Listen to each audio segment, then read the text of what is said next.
എന്റെ ഇവിടുത്തെ നിങ്ങൾ ശ്രദ്ധിച്ചാൽ എന്റെ മുഖത്തിന്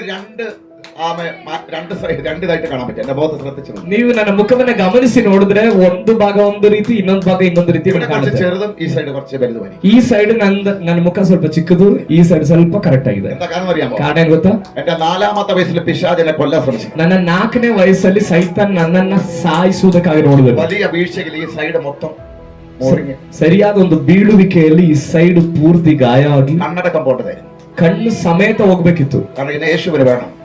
ಆದ್ರೆ ದೇವರು ನನ್ನನ್ನು ಬಿಟ್ಟುಕೊಟ್ಟಿಲ್ಲ. ಕಾರಣ ಯೇಸುವಿಗೆ ನಾನು ಬೇಕು. ಸೈತಾನನ ನಾಶ ಮಾಡಲಿಕ್ಕೆ ನೋಡುದು. അവിടെ എനിക്ക് എണ്ണാൻ കഴിയാത്ത നിലവാരത്തിൽ ಅಲ್ಲಿ ನಾನು ಲೆಕ್ಕ ಮಾಡತಕ್ಕ ರೀತಿಯಲ್ಲಿ അപകടങ്ങൾ അനർത്ഥങ്ങൾ പതിയിരുന്നു. ಬೇಕಾದಷ್ಟು ಅಪಘಾತಗಳು ನನ್ನ ಜೀವಿತದಲ್ಲಿ ಬಂತು. ആമേ ഒരു സ്കൂളിൽ പോയിട്ട് വരുന്ന സമയത്ത് ಒಂದ್ಸಲ ಸ್ಕೂಲ್ಗೆ ಹೋಗಿ ಬರೋ ಟೈಮ್ വിശന്നപ്പോൾ ಹಸಿವೆ ಆದಾಗ ഒരു പേരക്ക മരത്തിലേക്ക് കയറി ಒಂದು ಸೀಬೆಕಾಯಿ ಮರ ಕತ್ತದೆ. അതിന് താഴെ ഒരു കുളമുണ്ടായിരുന്നു. ಅದರ ಕೆಳಗಡೆ ಒಂದು ಕೊಳ ಇತ್ತು. കാടൊക്കെ പിടിച്ചു കിടക്കുന്നു. ಅದರ ಕೆಳಗಡೆ ಅನೇಕ ಕಳೆ ಬೆಳ್ಕೊಂಡಿದೆ. എന്റെ കൂട്ടുകാരി പിള്ളേര് ನನ್ನ ಜೊತೆಯಲ್ಲಿರೋ ಮಕ್ಕಳು അപ്പുറത്തെ കൊമ്പിലേക്ക് കയറി ಆ ಕಡೆ ಕೊಂಬೆ ಗೊತ್ತದು. ഞാൻ ಈ വെള്ളത്തേക്ക് ചാഞ്ഞ കൊമ്പിൽ കയറി. ನಾನು ನಾನು ಕೊಂಬೆ ಈ ಹಳ್ಳ ಇದೆಯಲ್ಲ ಆ ಸೈಡ್ ಅಲ್ಲಿರೋ ಕೊಂಬೆಗಾಗಿತ್ತು. നല്ലൊരു പഴം ಒಳ್ಳೆ ಹಣ್ಣು ಅಲ್ಲಿರೋದು. കൈയോട് പറിക്കാൻ പോകുമ്പോൾ ಇದನ್ನ ಕೈಯಿಂದ ಕೀಳಕ್ ಹೋದಾಗ വെള്ളത്തിന് ഒരു ചീറ്റൽ, ಆ ನೀರಿನಿಂದ ಒಂದು ಕಿರ್ಚಾಟ. നോക്കുമ്പോൾ ನೋಡಿದಾಗ തെങ്ങിന്റെ മടൽ കമന്ന് കിടക്കുന്ന പോലെ ഒരു മലപ്പാമ്പ്.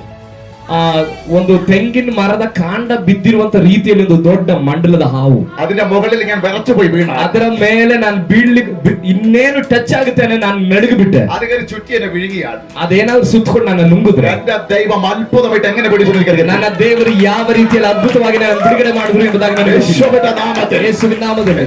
6-7ാമത്തെ വയസ്സിൽ ಸರಿ ಸುಮಾರು 6ನೇ ವಯಸ್ಸಲ್ಲೋ 7ನೇ ವಯಸ್ಸಲ್ಲೋ എന്റെ ഒരു സഹോദരി മരിച്ചുപോയി. ನನ್ನ ಒಂದು ಸಹೋದರಿ ತೀರೋದಳು. ಅವಳ പേര് മേരി എന്നാണ്. ಅವಳ ಹೆಸರು ಮೇರಿ ಎಂಬುದಾಗಿ. ഒരേ രോഗം പിടിച്ചു.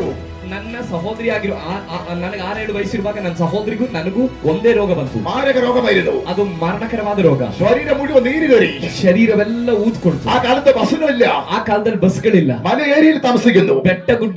ಬೆಟ್ಟಗಾಡು ಪ್ರದೇಶಗಳಲ್ಲಿ ವಾಸ ಮಾಡ್ತಿದ್ದಾರೆ. 15 കിലോമീറ്റർ എടുത്തോണ്ട് പോകാൻ ആശുപത്രിയിലേക്ക്. ಅನೇಕರನ್ನ ಕೈಯಲ್ಲಿ ಎತ್ಕೊಂಡು ಕರ್ಕೊಂಡು ಹೋಗ್ಬೇಕು ಆಸ್ಪತ್ರೆಗೆ. 15 കിലോമീറ്റർ 15 ಕಿಲೋಮೀಟರ್ ಅಷ್ಟು ಕರ್ಕೊಂಡು ಹೋಗ್ಬೇಕು ಆಸ್ಪತ್ರೆಗೆ ಹೋಗ್ಬೇಕು. എന്റെ അപ്പൻ 2 പേരെ എടുക്കാൻ പറ്റാത്തതുകൊണ്ട് ನನ್ನ ತಂದೆಗೆ ಇಬ್ರು 15 ಕಿಲೋಮೀಟರ್ ಹೊತ್ಕೊಂಡು ಹೋಗಕ್ಕೆ ಇರೋದ್ರಿಂದ 4 പെണ്ണായതുകൊണ്ട് മാത്രമാണ് 4 ಹೆಣ್ಣು ಮಕ್ಕಳು ಇದ್ದಿದ್ರಿಂದ ഒരാണ എന്നെ എടുത്തോണ്ട് പോയി. ಒಬ್ಬ ಗಂಡು ಮಗನಾದ ನನ್ನನ್ನು ಅವ್ರು ಎತ್ಕೊಂಡು ಹೋದ್ರು. എന്നെ എടുത്തോണ്ട് ചികിത്സിച്ചു. ನನ್ನ ಕರ್ಕೊಂಡು ಹೋಗಿ ಅಲ್ಲಿ ಟ್ರೀಟ್ಮೆಂಟ್ ಮಾಡಿದ್ರು. തിരിച്ച് എന്നെ ചികിത്സ സൗഖ്യമായി വരുമ്പോൾ ವಾಪಸ್ಸು ಅಲ್ಲಿಂದ ಟ್ರೀಟ್ಮೆಂಟ್ ತಕೊಂಡು ಸೌಖ್ಯವಾಗಿ ನಾನು ಮನೆಗೆ ಬಂದಾಗ എന്റെ ചേച്ചിയായ മേരി മരിച്ചു കിടക്കുന്നു. ನನ್ನ ಅಕ್ಕ ಮೇರಿ ಸತ್ತು ಬಿದ್ದಿದ್ದಾಳೆ ಮನೆಯಲ್ಲಿ. ഒന്നുമില്ലാതെ, ಏನೂ ಇಲ್ಲದೆ, ആരുമില്ല, ಯಾರು ಇಲ್ಲ, ഒരു പായ്ക്കകത്ത് ചുരുട്ടിയിട്ടാണ് കൊണ്ട് കുഴിച്ചിട്ട്. ಯಾರು ಇಲ್ಲ. ಸರಿಯಾಗಿ ಶವ ಸಂಸ್ಕಾರ ಕೂಡ ಮಾಡ್ಲಿಕ್ಕೆ ಒಂದು ಚಾಪೆಯಲ್ಲಿ ಅವ್ರನ್ನ ಸುತ್ತಿ ತಗೊಂಡೋಗಿ ಒಂದು ಗುಂಡಿಗೆ. അങ്ങനെ പോകേണ്ട ഒരു വ്യക്തിയായിരുന്നു ഞാൻ. ಅದೇ ರೀತಿ ಅದು ನನಗಾಗಬೇಕಾಗಿತ್ತು. ഇന്ന് ഇവിടെ നിൽക്കുന്നു.